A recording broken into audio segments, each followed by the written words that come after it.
ભાવનગર ઝેરી દારૂ કાંડમાં કુલ 8 લોકોના મોત થઈ ચૂક્યા છે। અત્યાર સુધીના સૌથી મોટા સમાચાર। 31 દર્દીઓની હોસ્પિટલમાં ચાલી રહી છે સારવાર। ઝેરી દારૂ કાંડમાં 13 આરોપીના રિમાન્ડ મેળવવામાં આવ્યા છે અને આ મામલામાં બેદરકારી દાખવનારા લોકો સામે કડક કાર્યવાહી કરવામાં આવી છે।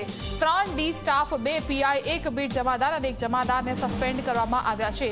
સ્ટેટ મોનિટરિંગ સેલની ટીમ આ તપાસ કરી રહી છે અને આ તમામ માહિતી ખાસ આપવામાં આવી છે। ભાવનગર કાંડ મામલે લો અને ઓર્ડર આઈજીપી મકરંદ ચૌહાણે આ તમામ માહિતી આપી છે।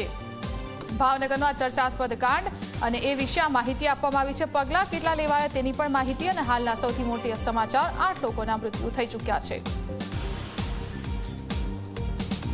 ભાવનગર જિલ્લામાં જે ગંભીર બનાવ બનેલો છે એ સંદર્ભમાં અત્યાર સુધી 8 નાગરિકોના મોત થયેલા છે અને 31 નાગરિકો જિલ્લાની અલગ અલગ હોસ્પિટલોમાં સારવાર લઈ રહેલ છે। એક વ્યક્તિ હાલમાં સુરતની એક ખાનગી હોસ્પિટલમાં સારવાર લઈ રહેલ છે।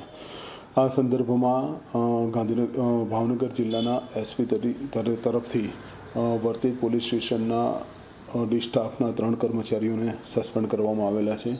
સ્થાનિક જે બીટ જમાદાર છે એમને પણ સસ્પેન્ડ કરવામાં આવેલા છે અને આ ઉપરાંત નીલમબાગ પોલીસ સ્ટેશનના એક મહિલા જમાદાર કક્ષાના અધિકારીને પણ સસ્પેન્ડ કરવામાં આવેલા છે।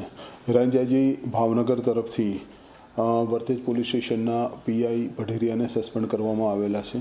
આ ઉપરાંત ભાવનગર જિલ્લા એલસીબીના પીઆઈ શ્રી સરવૈયાને પણ ડીજીપી સાહેબ તરફથી સસ્પેન્ડ કરવામાં આવેલા છે।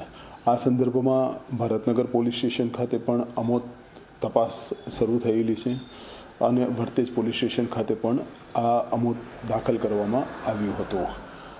ડીજીપી સાહેબના આદેશ બાદ આ ગુનાની તપાસ એસએમસી દ્વારા કરવામાં આવી રહી છે અને હાલમાં કુલ 13 આરોપીઓના રિમાન્ડ મેળવવાની પ્રક્રિયા હાથ ધરવામાં આવેલી છે।